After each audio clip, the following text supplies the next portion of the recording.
Kementerian Kesehatan Kemenkes menyatakan ada temuan senyawa etilen glikol pada sejumlah obat batuk maupun paracetamol sirup. Namun Kepala Biro Komunikasi dan Pelayanan Publik Kementerian Kesehatan Siti Nadia Tarmizi menyatakan kandungan senyawa dalam obat-obatan itu belum dapat diambil kesimpulan berkaitan dengan gangguan ginjal akut misterius pada anak.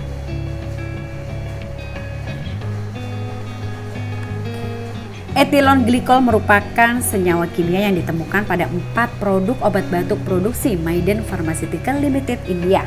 Obat batuk ini memicu puluhan anak di Gambia meninggal karena gagal ginjal akut usai mengonsumsi obat batuk tersebut. Kemudian keempat obat batuk yang dimaksud adalah Promethazine Oral Solution, Comex Malin Baby Cold Syrup, Macov Baby Cold Syrup, dan Macgrip and Cold Syrup. Dikutip dari Kompas